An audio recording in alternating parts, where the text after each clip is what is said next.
Olá a todos, começamos o programa Ponto de Vista. Eu recebo aqui hoje, especialmente Oswaldo Maciel e Magno Francisco. Vamos falar aqui do momento que estamos passando no Brasil. Eu queria iniciar porque estamos numa semana em que o presidente da República tenta um revisionismo histórico.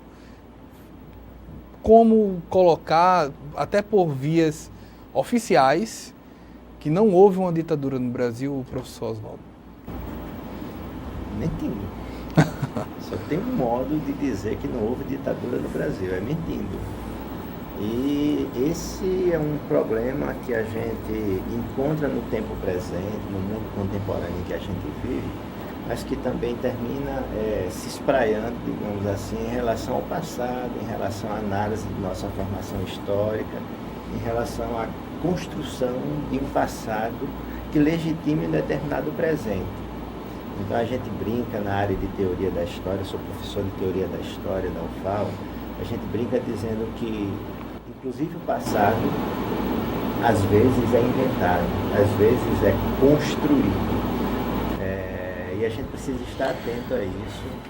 Todas as pessoas comprometidas com a realidade concreta em que nós vivemos e que sabem o quão é duro o nosso cotidiano, o mundo em que a gente vive, a gente precisa estar muito atento em relação às artimanhas da reconstrução do passado. Esse revisionismo não é uma propriedade isolada da direita atual, do governo atual. Você tem tentativas de revisionismos em todo o mundo, inclusive com a questão do nazismo. Já houve um negacionismo nesse sentido. Magno, professor, como fica essa questão de se evitar um negacionismo como esse? Bem, Wendel, a primeira coisa que eu queria colocar é que essa postura do Bolsonaro de recomendar os quartéis, a comemoração do golpe militar, expressa uma posição política de negação completa do que a gente entende por democracia.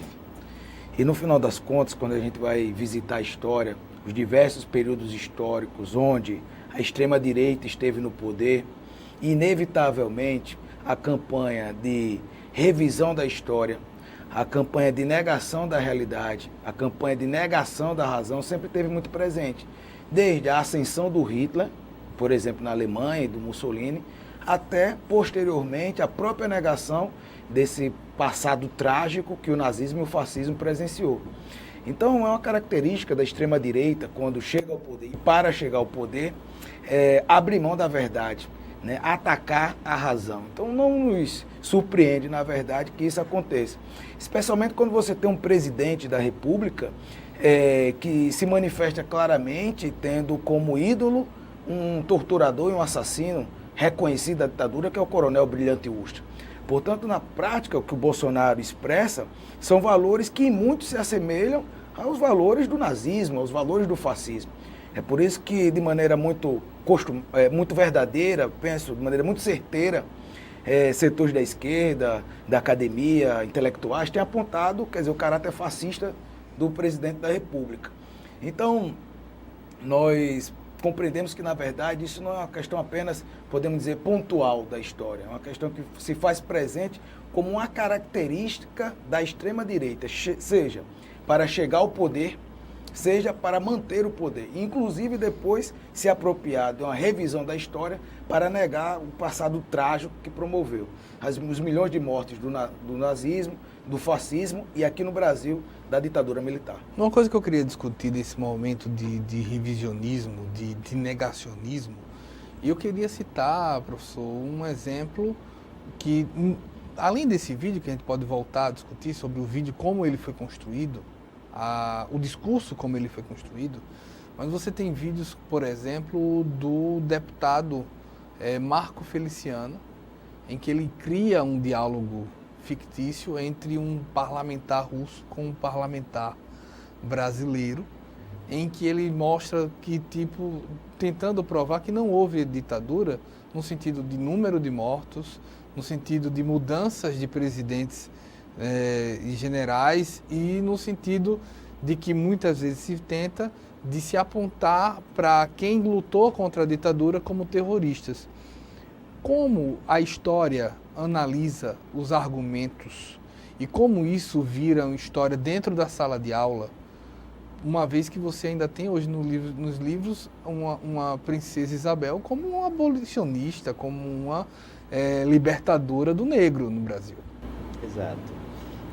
A primeira tarefa é o seguinte, apesar de serem fenômenos que estão correlacionados, a gente diferenciar negacionismo de revisionismo. Sim. Uma coisa é negacionismo, em que você nega que existiu o Holocausto, por exemplo, em que você nega que existiu ditadura no país. Isso já está acontecendo, certo? Mas para que o negacionismo em relação ao golpe, em relação à ditadura ocorresse, foi preciso antes fazer o revisionismo, a tarefa do revisionismo. A tarefa do revisionismo inicial é o quê? Dizer que, olha, houve um golpe, mas foi um golpe preventivo em relação a um golpe que a esquerda estava preparando.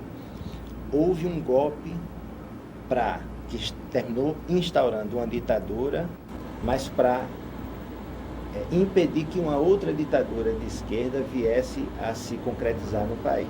Então, isso é a primeira tarefa do revisionismo. Não há nenhuma evidência concreta de que os comunistas, de que a esquerda de maneira geral preparava um golpe no país. É simplesmente o imaginário do anticomunismo que foi construído à época para justificar um golpe. Do mesmo modo como aconteceu em 2016, toda a celeuma em relação a esquemas de corrupção relacionados com a Dilma, que não tem nada absolutamente comprovado, tiveram que ser colocados a público, tiveram que ser martelados pela imprensa. Infelizmente, a imprensa cumpre um papel sórdido nesse caso para justificar um impeachment que teria áreas de constitucionalidade, de legalidade, quando na verdade aquilo é um golpe. Então, primeiro vem a tarefa do revisionismo e agora a gente tem essa possibilidade de figuras públicas, de autoridades públicas que ferem a Constituição, inclusive. O Planalto feriu a Constituição na medida em que a Constituição deixa claro que o papel do Poder Executivo é defender a democracia constitucional que nós temos no país. E foi de dentro do Palácio do Planalto que saiu aquele vídeo que comemora o 31 de março, né, comemora a movimentação golpista dos quartéis. Então, a gente hoje tem essa possibilidade, depois de 15 anos, pelo menos desde 2004, vem a estratégia do revisionismo dentro da historiografia e da ciência política, que terminou chegando hoje na possibilidade de negacionismo. Mas não há, professor, de uma certa maneira, um campo fértil nos últimos anos? A eleição do próprio presidente já é um exemplo de que havia na sociedade camadas, havia classes que você tem nesses dias declarações, não só de um deputado como o Marco Feliciano, que é muito ligado, mas você tem declarações de um padre que sugeriu que Caetano morresse, você tem da própria Nana Caymmi, de uma classe artística. Não estava ali escondido pelas paredes esse sentimento pró-ditadura? E essa minha pergunta, nesse sentido, se dá no seguinte, tipo, a escola, a história, nessa parte de discussão, não teve uma falha em apontar essa discussão de uma forma mais certa? Olha, tem vários elementos aí, eu vou pegar 2 ou 3. O primeiro, acho que o papel da escola é extremamente reduzido. Os profissionais de história, os professores das mais diversas áreas são extremamente comprometidos de maneira geral com a cidadania, com a Constituição brasileira, com a visão crítica da formação histórica do Brasil. Não é uma visão, como se passa, que é uma visão esquerdista, não, é uma visão crítica da história do Brasil. Houve escravidão, e escravidão era ruim. Entende? Coisa básica. Houve ditadura e a ditadura torturava e matava, coisa básica. Eu acho que o papel da escola é diminuto nesse processo. A gente ganha muito mais respaldo para entender essa situação, primeiro, olhando como a mídia, como a grande mídia, a mídia corporativa atua, de um lado isso, e de outro lado os financiamentos, por exemplo, o Instituto Milênio, que já há uns 10 anos vem no país inteiro, vem disseminando cursos, propagandas com um arsenal técnico e com recursos que são, assim, invejáveis. Você tem grandes produções, Brasil Paralelo, tem uma... Só para dar uma ideia, desculpa te interromper, Wender, mas, por exemplo, aquela coletânea do Hélio Gaspari, a Ditadura Envergonhada, a Ditadura Envergonhada e todos aqueles outros livros, receberam um aporte da Companhia das Letras, o projeto inteiro, de mais de 2 milhões de reais. Ok? Esses livros, quando saem, eles saem com estratégia de marketing, com divulgação nos grandes jornais e tudo, e vai se disseminando. Daqui a 10 anos, são livros que passam como sendo verdade. Então, existe uma arquitetura que contribui para a gente fazer com que essa ascensão de uma postura, de uma leitura conservadora do passado brasileiro, e uma leitura conservadora que depois veio uma leitura de extrema direita, uma leitura negacionista, venha a ocorrer. Então, isso não acontece de uma hora para outra, isso não acontece porque é uma coisa inata que está dentro do coração das pessoas, não. O coração das pessoas, os sentimentos também são históricos, também são mudados. No sentido também dessa divulgação, a gente citou, por exemplo, o Instituto Milênio, mas também o Brasil Paralelo, se multiplicaram nos últimos anos cursos, muitos deles pagos, ou blogs como Terça Livre, por exemplo, que também pediam financiamento por obras, e com grandes produções e com ações incisivas de explicação. Não só disso, mas, por exemplo, você tem livros como Politicamente Incorreto, História do Brasil, História disso, que você vai dando uma série de contestações. Você não acredita que, de uma certa maneira, a esquerda deixou fluir esse discurso, professor Magno? Bem, eu acho que, em primeiro lugar, o Brasil precisa fazer um acerto de contas com a sua história. Esse processo de ditadura militar que existiu no Brasil, que foi implementada em 64, existe também em outros países da América Latina, certo? Representava, portanto, uma aliança de burguesias desses países sem compromisso com um projeto de nação próprio e, por outro lado, com a submissão total ao Casa Branca, ao Washington, aos Estados Unidos, né? Ao capital financeiro, ao poder do capital imperialista. Então, mas esses países como Argentina, Uruguai, Chile, para citar alguns, colocaram nos tribunais os agentes e os responsáveis por essas ditaduras. Em muitos países, inclusive, certo, generais estão atrás das grades. Se o Brasil tivesse vivenciado essa experiência de colocar esses agentes da ditadura, sejam generais ou não, do alto escalão militar ou não, mas comprometidos com a prática da tortura, da perseguição, do assassinato, da censura, da ausência de liberdade, se essas pessoas tivessem ido para a cadeia, julgadas, ido para a cadeia, certamente, sequer afirmo a possibilidade de nós termos uma ascensão de setores reivindicando essa posição política, a gente viveria nesse momento. Agora, a gente caminhou alguns passos nessa direção. A Comissão da Verdade foi um passo significativo, ofereceu um relatório razoável, certo? No final de 2014, dezembro de 2014, possibilitou a criação de Comissão da Verdade nos estados, por universidades. Então, isso foi importante para fomentar a discussão, para fomentar o debate. Porém, a punição a essas pessoas, agentes da ditadura, que assassinaram, que torturaram, que perseguiram, que expulsaram do país, não aconteceu. Então você tem esse cenário que não foi resolvido, esse acerto de contas da história, com a nossa história, que não foi feito. E você tem, por outro lado, um acirramento da luta de classes no país, certo? Derivado de um processo de crise econômica sem solução, insolúvel, né? E aí, de um lado, a falência de um setor da política, que é a social-democracia, do outro lado, a falência, podemos dizer, da alternativa da direita tradicional, e aí você tem um caminho pavimentado para o surgimento de alternativas radicais.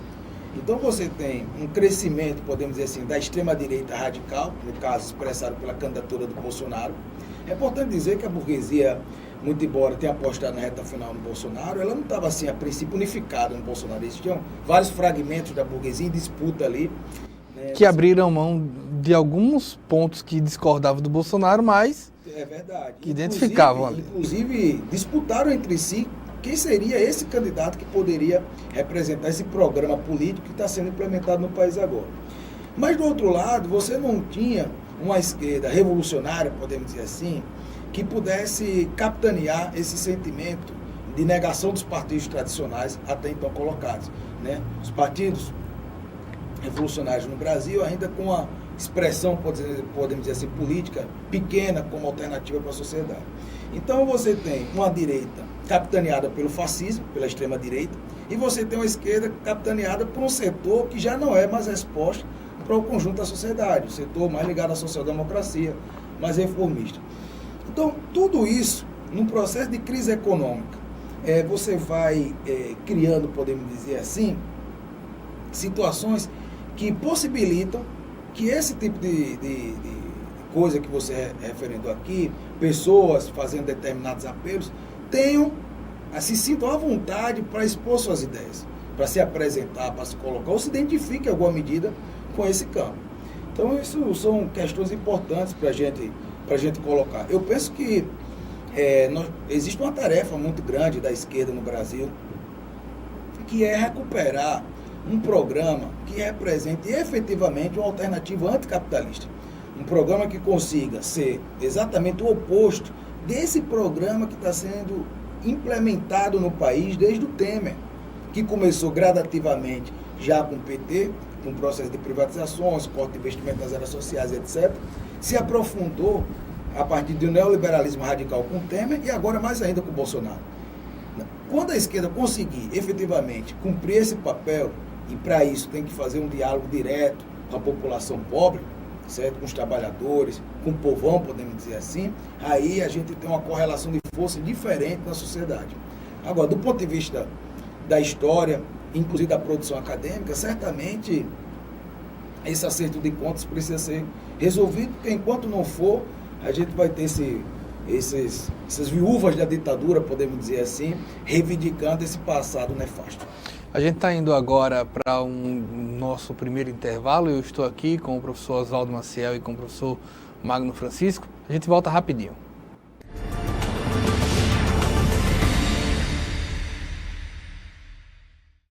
Ei, eu queria poder falar com você.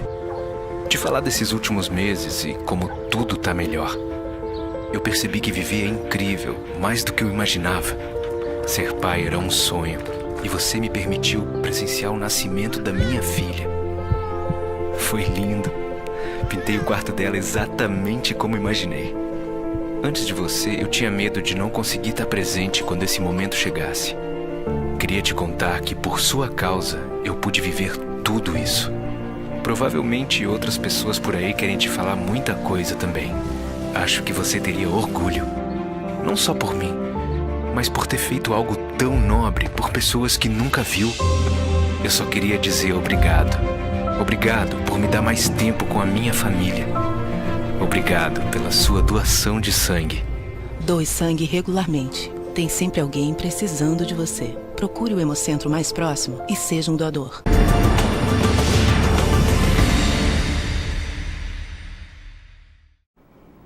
Voltamos com o programa Ponto de Vista. Eu estou aqui com o professor Oswaldo Maciel, o professor Magno Francisco. Professor Oswaldo, parte do que tem sido discutido, em parte do argumento de quem defende que a ditadura não foi uma ditadura, a gente já ouviu do presidente do Supremo, Dias Toffoli, que foi um movimento.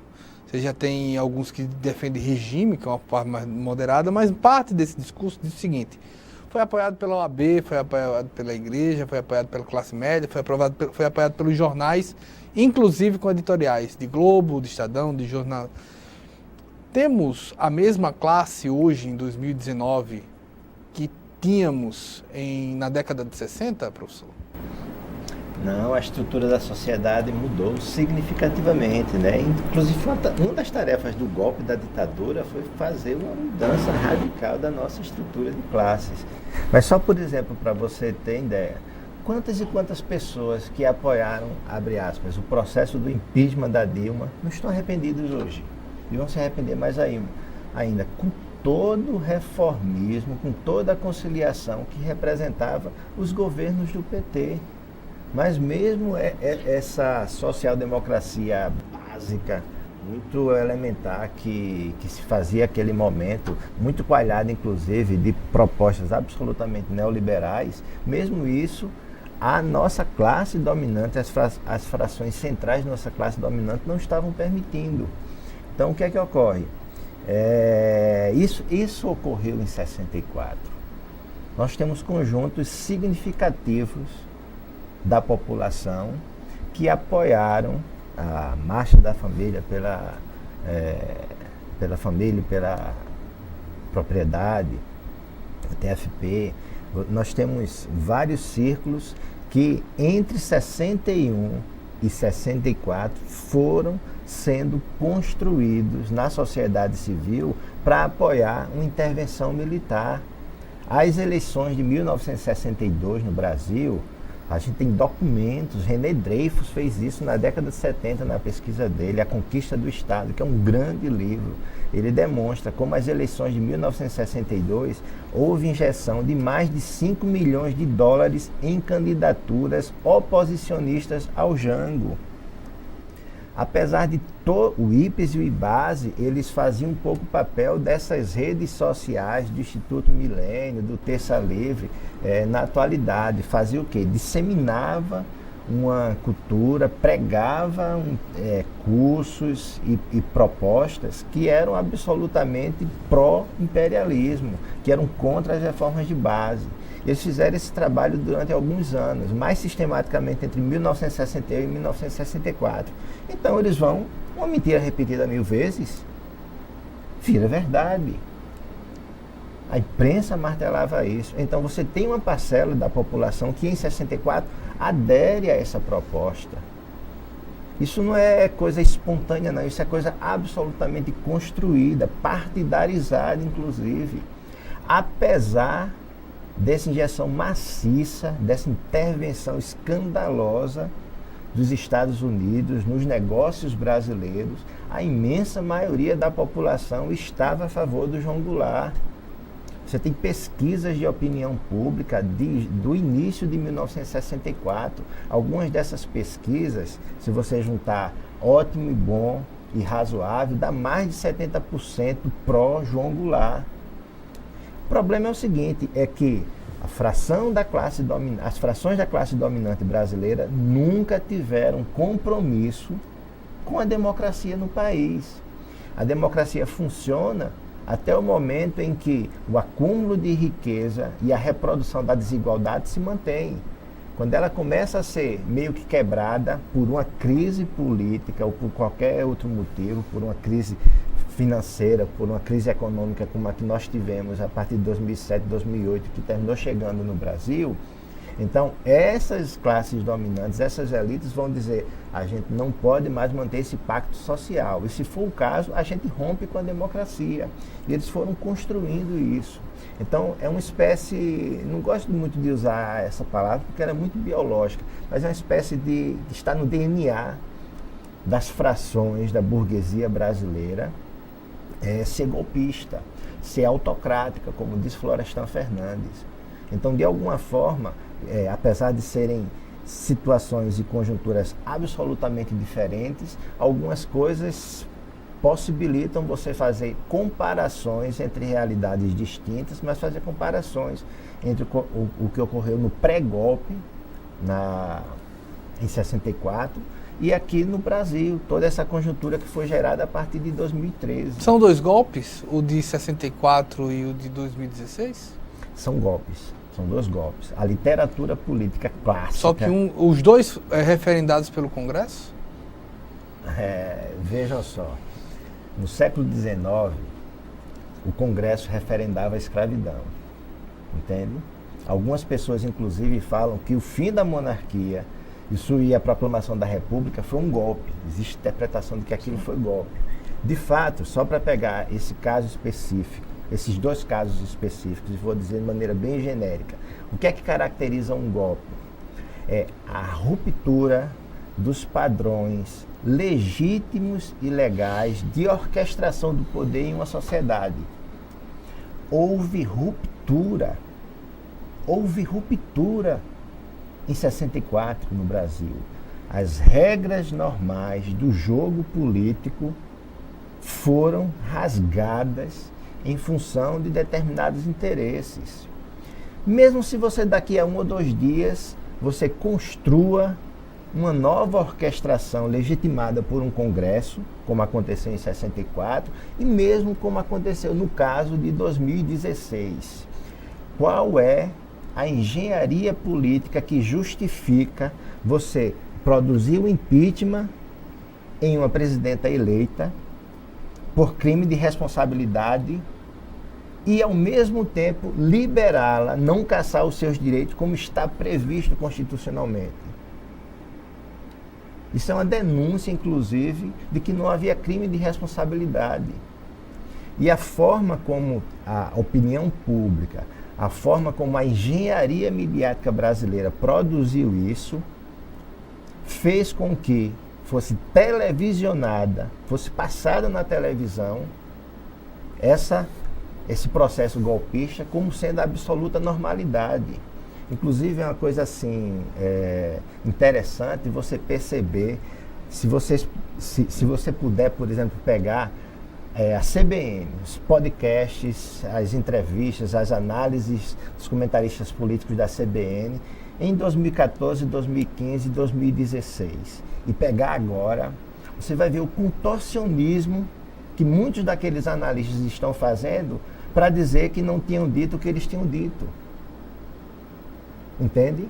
Então, por exemplo, é interessante você perceber, porque o que é dito, o que é expressado e o que não é dito, né, o que termina sendo subjacente ao discurso, revela claramente que é um silêncio em relação a 2016. E é um golpe. A mesma coisa, com suas particularidades, ocorreu em 64. Inclusive, algumas das principais figuras que apoiaram o golpe de 64, depois de 65, 66, já foram fazendo essa crítica. OAB, por exemplo. A OAB, por exemplo, Ulisses Guimarães, que terminou virando uma das principais figuras de combate e de resistência à ditadura. Entende? Então, é isso que a igreja, uma parcela da igreja que fomentou, aqui em Alagoas tem pesquisa sobre isso, década de 40, 50, 60, a igreja martelou a ideia de que tinha um comunismo satânico, que comia criancinha. Comia criancinha, etc. E depois você tem parte dos padres da igreja que contribui com a resistência, inclusive padres que foram presos aqui no estado. Então, quer dizer, esse é um processo extremamente complexo, dialético. Essa fala, na verdade, essa análise minha, ela é muito sintética e muito simplificadora de tudo isso. Mas é simplesmente para dizer, em linhas gerais, o que é um golpe, estou lhe dizendo de maneira bem genérica, e que há possibilidades de comparação, apesar das particularidades de cada uma das conjunturas, entre o que aconteceu no pré-golpe de 64, né, 2, 3 anos antes, e no caso do Brasil também. Pois bem, eu quero liberar o professor Oswaldo, a gente vai continuar aqui com o professor Magno Francisco, ele vai para um breve intervalo. Quero agradecer bastante, professor Oswaldo, por todas as informações e já combinar um retorno em breve para a gente continuar essa conversa. Obrigado pela oportunidade e vocês vão estar continuando aí com o Magno, vão estar muito bem acompanhados. Muito bem, a gente vai para um breve intervalo, volta já.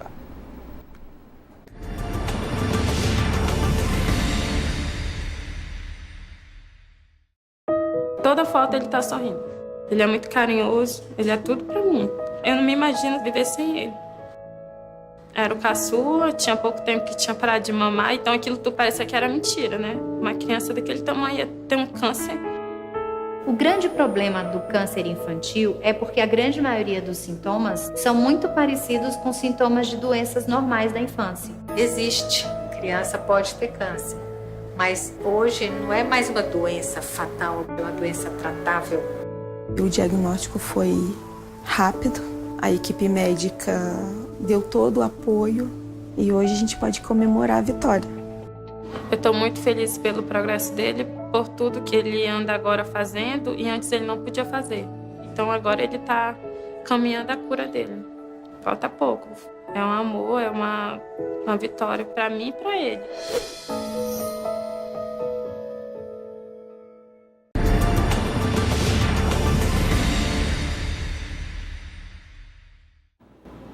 Voltamos com o programa Ponto de Vista, agora aqui comigo Magno Francisco. Professor, qual o papel da esquerda nos próximos anos de governo no Brasil, uma vez que, algo que tudo indica, temos 3 anos de governo Jair Bolsonaro? Bem, eu acho que a gente está vivendo uma situação política já agora, de início do governo, muito delicada. Esse governo Bolsonaro, ele tem uma obrigação em relação ao capital financeiro, em relação aos grandes empresários, que é aprovar a reforma da Previdência. Se esse governo for derrotado nessa pauta da reforma da Previdência, a gente tem um novo cenário político que nós não podemos antecipar qual seria. Mas eu penso que do ponto de vista da esquerda, a questão central agora é agarrar a luta contra a reforma da Previdência com uma pauta central, pauta prioritária. Então, desenvolver um amplo trabalho de discussão nos bairros, nas fábricas, nas universidades, nas escolas, onde for possível debater, nas igrejas, sobre a gravidade da reforma da Previdência para a classe trabalhadora e ganhar esses setores da sociedade para combater essa proposta nas ruas. Porque se esse governo não conseguir aprovar a reforma da Previdência e, ao mesmo tempo, a esquerda se fortalece derrotando-a, a gente tem uma correlação de força nova que pode possibilitar, podemos dizer assim, uma retomada da esquerda como alternativa política para a sociedade. Inclusive, Wendel, com o surgimento de novas alternativas, certo? Então depende muito de como vai ser o comportamento e a capacidade de intervenção e de ação da esquerda nesse momento já, agora da reforma da Previdência. Parte do discurso que tem se colocado do governo é que, tipo, a esquerda errou, a esquerda faliu o país, a esquerda quebrou. A minha pergunta, professor, a esquerda dirigiu o Brasil nos últimos 20 anos? Olha, sua pergunta é muito pertinente, certamente é a pergunta de muitas pessoas. A gente teve a ascensão do Lula em 2002, do Partido dos Trabalhadores, com uma posição política, podemos dizer assim, razoavelmente diferente do que vinha apresentando anteriormente. Em 2001 a gente tem o lançamento da Carta aos Brasileiros, que fazia um aceno muito claro, ao capital financeiro especialmente, dizendo que o essencial da política econômica que já vinha sendo gestada no país anteriormente com o PSDB, que era uma política econômica radicalmente neoliberal, seria mantido. E você tem ao mesmo tempo a aliança com José de Alencar, que era um dos representantes à época desse setor da burguesia, para dizer claramente que as reformas ou mudanças que acontecerão no país não seriam estruturais. A grande questão é que a burguesia, certo, aceitou, podemos dizer assim, essa aliança, porque o Brasil tinha vivido 8 anos que deixaram a situação do país um caos, certo? Então, na realidade, quando a gente vai fazer uma análise na América Latina como um todo, essa implementação do neoliberalismo nos anos 90 transformou a América Latina como um todo no caos, e o Brasil também. Então você tem a ascensão de Lula no Brasil, você tem a ascensão de outros governos com características semelhantes em outros países da América Latina. Michelle Bachelet, Fernando Lugo no Paraguai, Evo Morales na Bolívia, Hugo Chávez na Venezuela, entre outros. Então, aqui também esse processo aconteceu, mas essa aliança que a burguesia se permite com o Partido dos Trabalhadores aqui no Brasil só é possível porque não tinha condições efetivas de implementar uma candidatura vitoriosa. Isso é uma questão importante de ser dita. Mas ao longo do governo, certo, foi minando, podemos dizer assim, o que restava de pautas historicamente construídas, como a reforma da Previdência, a reforma urbana, a reforma agrária, certo? Minando o direito dos trabalhadores, que eram bandeiras importantes para o PT, para o conjunto de movimentos sociais que, podemos dizer assim, representavam a base do Partido dos Trabalhadores. E essa fome insaciável fez com que, num determinado momento da história, o PT estivesse governando, mas com um programa que não era o seu programa histórico. Estivesse governando para atender, podemos dizer assim, o programa do núcleo duro da burguesia. Mas uma vez o PT perdendo essa credibilidade social, inclusive, podemos dizer assim, criando ilusões no republicanismo das elites nacionais, certo? Numa ilusão muito grande com a democracia liberal, se permitiu envolver em casos de corrupção, é importante que se diga, aconteceram, e isso foi criando uma condição que a base social, que historicamente o apoiou, diante das seções, as pressões, podemos dizer assim, do núcleo duro da burguesia e do capital, junto aos escândalos de corrupção, foi se descredibilizando. E aí, quando esse cenário aconteceu, foi descartado. Descartado, implementado um governo, podemos dizer assim, puro sangue, que tem por objetivo implementar de maneira rápida um programa neoliberal radical no país, que desse conta da manutenção dos altos lucros, né, da burguesia, apesar da crise. Então você tem um conjunto de medidas que representam ampliação da exploração, ampliação da extração de mais-valia, quer dizer, a retirada de direitos, ataques ao serviço público, para garantir mais setores, né, podemos dizer assim, de mercantilização, como a educação, como a saúde. E aí o PT não tinha condições, podemos dizer assim, de dar vazão a essa pauta na velocidade que a burguesia queria.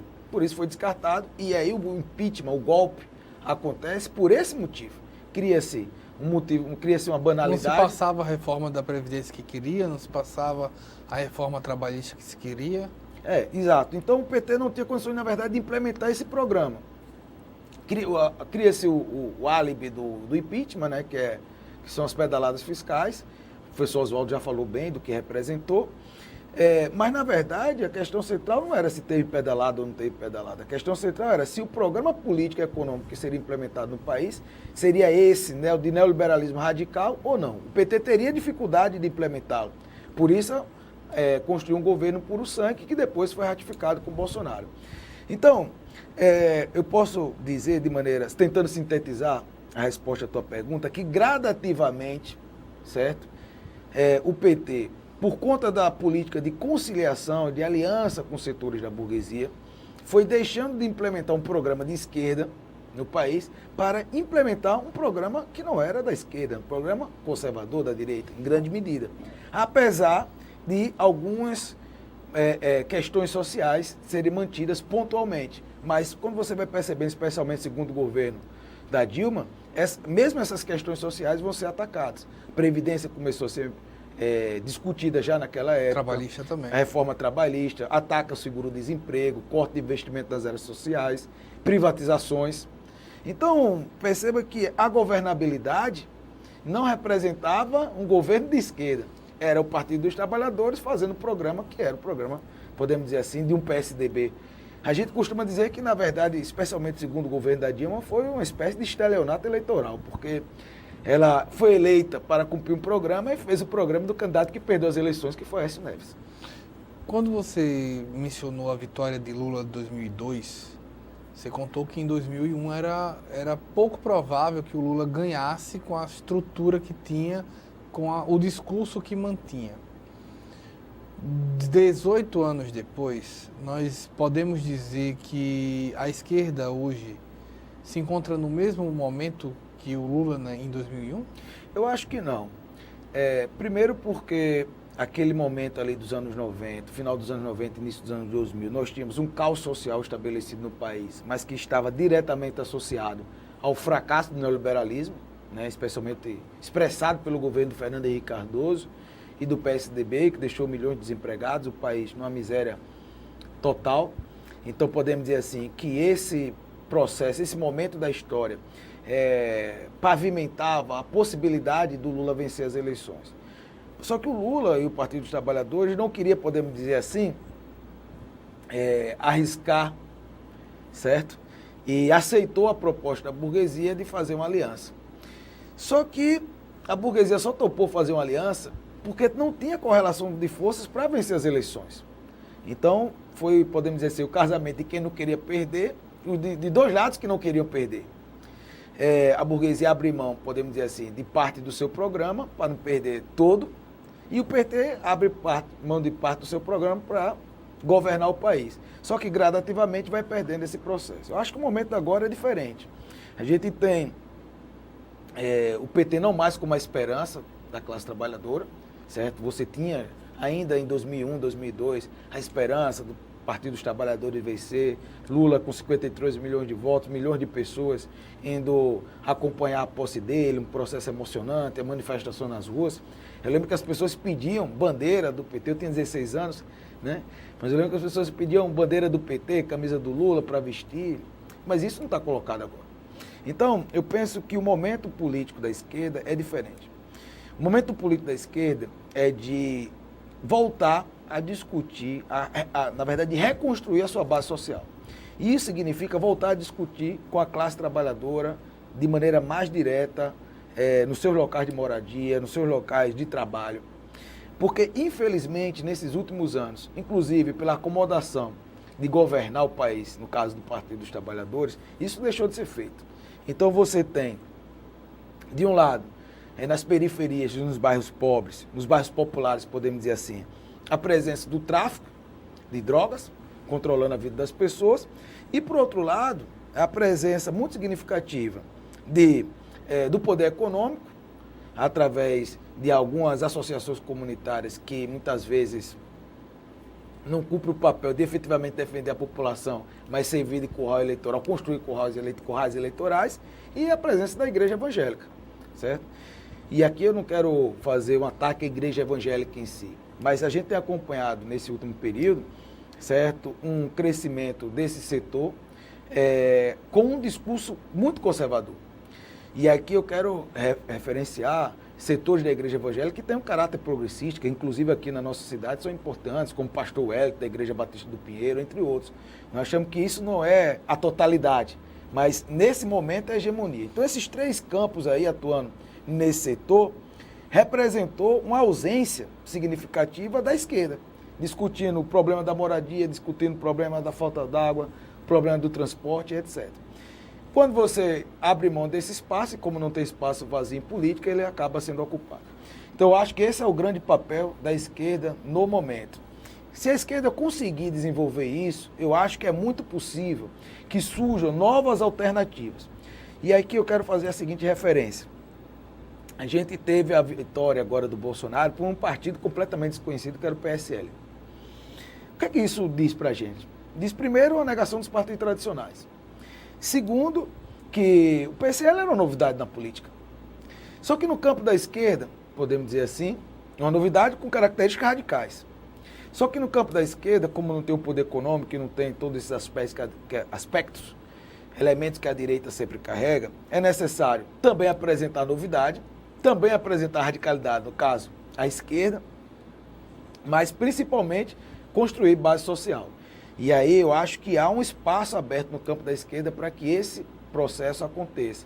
A gente tem acompanhado algumas experiências importantes, inclusive eu também participando diretamente delas, e acho que, na verdade, esse é o novo momento, é um momento distinto, né, daquele período que antecipou a vitória do Lula em 2002. Eu estou aqui com o professor Magno Francisco, a gente está indo para o nosso último intervalo, na volta a gente vai continuar a falar sobre o momento atual.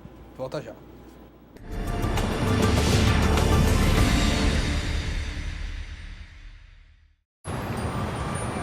Quando fiquei sabendo que tinha tuberculose, imaginei, é o fim. Mas logo descobri, tuberculose tem cura.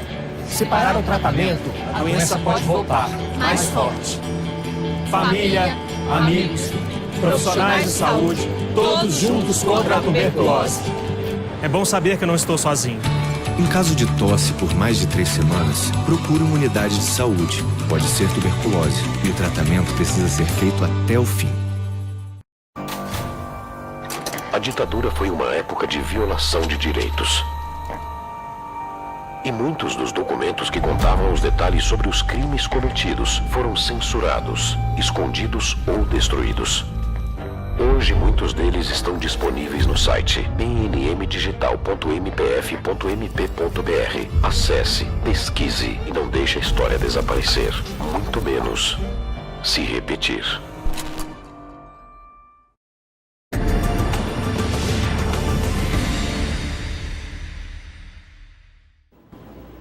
A gente voltou aqui com o programa Ponto de Vista. Eu estou aqui com o filósofo e professor da UFAL, Magno Francisco. Professor, A configuração atual de esquerda e direita, digamos assim, ela talvez nessa vitória do Bolsonaro foi mais do que a elevação de uma extrema-direita ao cargo de presidente. O Congresso aparece com figuras de direita declarada como poucas vezes vimos na história do Brasil, de um Kim Kataguiri, isso daí você pode se expressar inclusive nas assembleias legislativas, né? Uhum. Mas você também vê extrema-direita, principalmente em questões de costumes, populismo, como a Joyce Hasselman e tantos outros, o Alexandre Frota, por exemplo. Na esquerda, hoje, a gente vê muitas vezes mais do que uma correlação de forças menor. A gente vê, inclusive, uma agitação dentro dela. Por exemplo, alguém que se intitulou de esquerda como a Tabata, deputada Tabata, foi renegada pela esquerda de imediato por estar num PDT, por exemplo. Como você avalia esse momento de discussão interna da esquerda? Olha, primeiro discutindo esse aspecto que você levantou bem, do debate em torno dos costumes, né? O Bolsonaro, ele é, como diria um colega de filosofia da USP, o Vladimir Safatli, uma mistura de militar com palhaço de circo. E aqui eu quero, inclusive, pedir desculpa aos palhaços de circo. Porque, na verdade, ele cria uma encenação, né, um conjunto de ações para desviar o foco do debate das questões centrais da política econômica, né? Então, você pega no Carnaval, aquele vídeo que ele postou e gera todo aquele debate. E o essencial do debate era a reforma da Previdência, né? O essencial do debate é a entrega da riqueza nacional, né, agora nessa ida dele aos Estados Unidos. Realmente, qualquer pessoa que tem um sentimento real de amor ao Brasil, quando viu o Bolsonaro naquela posição de submissão total ao Trump, sentiu vergonha, né? Mesmo que não seja de esquerda. Se o sujeito é minimamente comprometido com os interesses da pátria, ao perceber aquela cena, sente um natural, um nojo natural, né? Um repúdio natural àquela situação. Então, a direita tem costumado adotar esse tipo de política para exatamente criar um terrorismo psicológico e, a partir desse terrorismo psicológico, chegar ao poder e implementar um programa que, inevitavelmente ou invariavelmente, sempre é o programa especialmente do capital financeiro. Quando a gente vai, por exemplo, observar a história do fascismo e a história do nazismo na Alemanha, é muito semelhante. Olha, a gente tem ouvido falar, Wendel, de maneira muito comum, o tal do marxismo cultural que está em todo lugar, né? Há um combate, claro, por todos os lados e principalmente encampado por o Ernesto, né, o ministro das Relações. Exato, pois é, Ernesto Araújo, né, o atual chanceler, mas que é um discípulo, mais ou menos, ou um adepto daquilo que Olavo de Carvalho e outras figuras desse campo representam. Então, criou-se esse tal de marxismo cultural. Agora, quando você vai analisar a história da ascensão do nazismo, era semelhante. Os nazistas diziam que na Alemanha existia o bolchevismo cultural. É o mesmo processo. Quando você vai analisar a discussão em torno da família, a mesma coisa. Os comunistas são atacados de serem contra a família, os cartazes eram colados nas paredes de Berlim e das outras cidades alemãs, com essas acusações. É a mesma coisa que a gente está vendo hoje.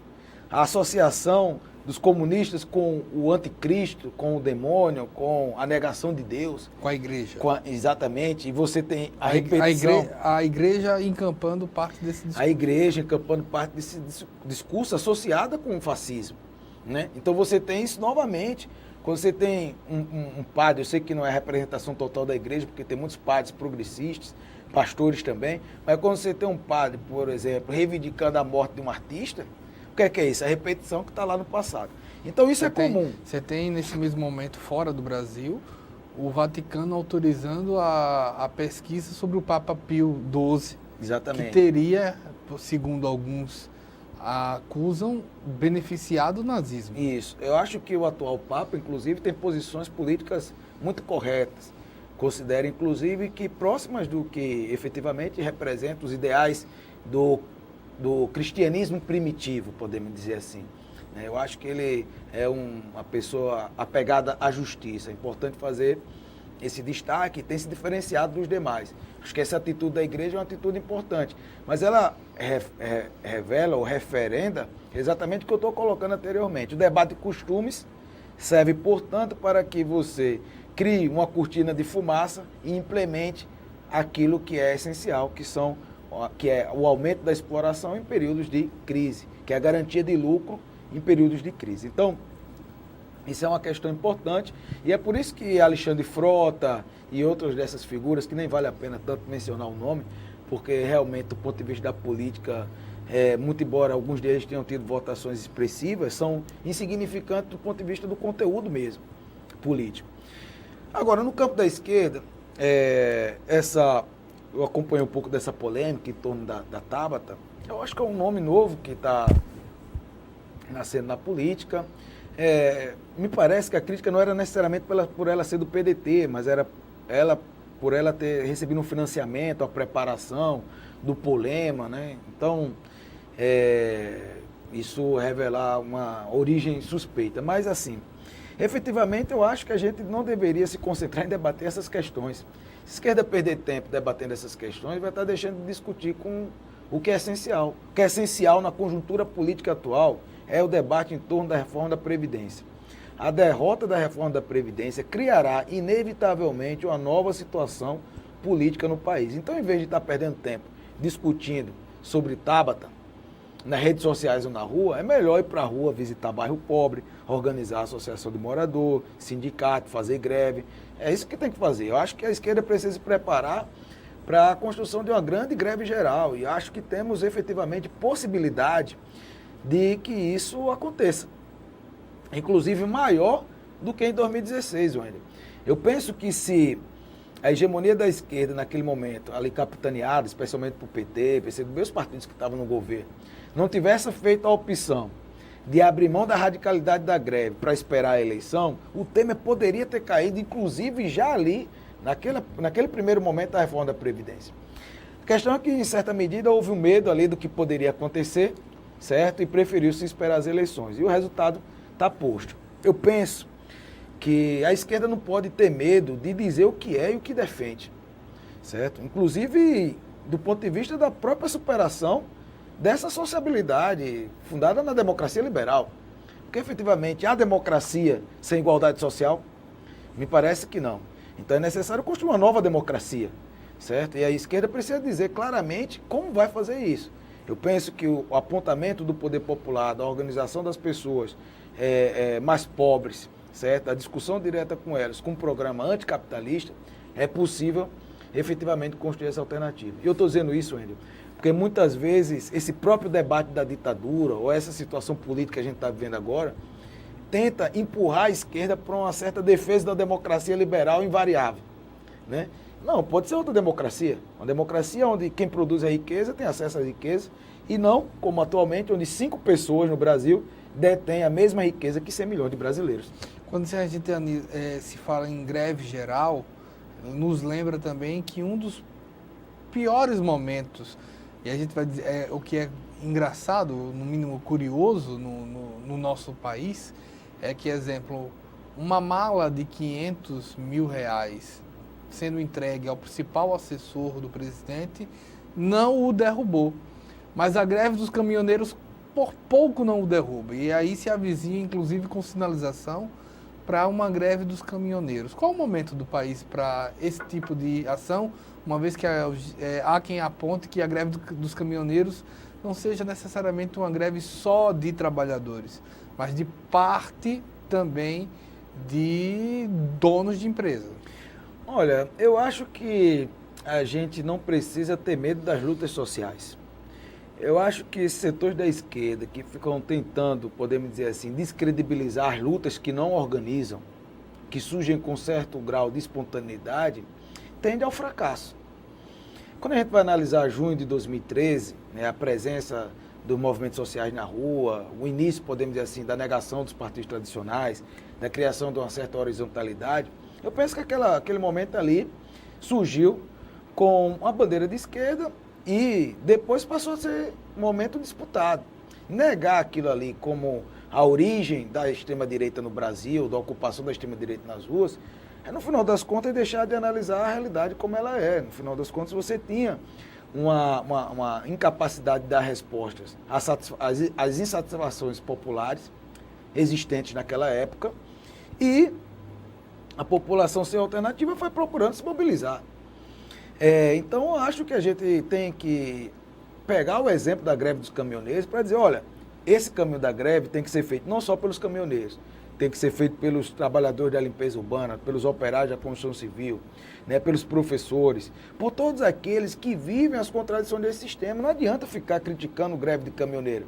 Então vamos organizar a greve dos outros setores, porque fazer isso, no final das contas, é condenar tudo aquilo que você não necessariamente organizou. Isso é pouco autocrítico. No final das contas, nós temos que nos apoiar nos melhores exemplos. Se tiver a presença de empresários, podemos dizer assim, nesse setor, eles serão depurados ao longo do tempo. Certamente serão depurados ao longo do tempo. Então, esse é um elemento que a gente precisa apostar nas mobilizações sociais, nas lutas sociais. Então, acho que essa ideia de fazer ter qualquer tipo de medo, ou criar uma narrativa de condenação àquilo que você não construiu, não é algo que soma no nosso campo nesse momento. A greve seria em torno da reforma da Previdência? Eu acho que a greve tem que ser em torno da reforma da Previdência, né? É claro, é importante você condenar as outras medidas que têm acontecido, de entrega do patrimônio nacional, de ataques à educação, né, de ataques à saúde, de perspectivas de privatização. É todo um conjunto de medidas, né, que representam esse neoliberalismo radicalizado. Porém, entre essas medidas, tem uma que é a reforma da Previdência, que mexe com toda a população, especialmente com os mais pobres. Essa reforma da Previdência só beneficia os mais ricos do país. Então, se nós temos a oportunidade de unificar o povo brasileiro em torno de uma pauta, é exatamente em torno da pauta da reforma da Previdência. E a esquerda precisa exatamente encampar essa campanha, desenvolver essa campanha de maneira determinada, né? E acho que a greve geral é o caminho necessário, certo, para derrotar a reforma da Previdência. E acho que ela pode não apenas derrotar a reforma da Previdência, como derrubar o governo. Eu não acho impossível derrubar o governo Bolsonaro. Eu acho que o governo Bolsonaro deve ser derrubado, se não atender os interesses da população, como tem feito agora. E para que a população perceba esse processo, um diálogo, um contato direto tem que ser feito com a população. Já há indicativo de greve? A gente teve uma manifestação na última sexta-feira, né? Foi um ensaio. Acho que o esquenta está sendo feito, né, nos estados. Ainda não tem uma data definida, né? Mas ela vai se construir, inevitavelmente. E acho que a gente precisa se preparar. Alguns setores dizem, olha, é preciso defender que o governo termine o mandato, coisas desse tipo. A direita, por acaso, permitiu a Dilma terminar o seu segundo mandato e ela foi eleita por 54 milhões de brasileiros, certo? Os seus votos foram jogados no lixo. Não se trata aqui, no final das contas, de um certo revanchismo. Nada disso. Se trata aqui de uma análise objetiva da realidade, da disputa, podemos dizer assim, pelos interesses, ou dos ricos ou dos trabalhadores.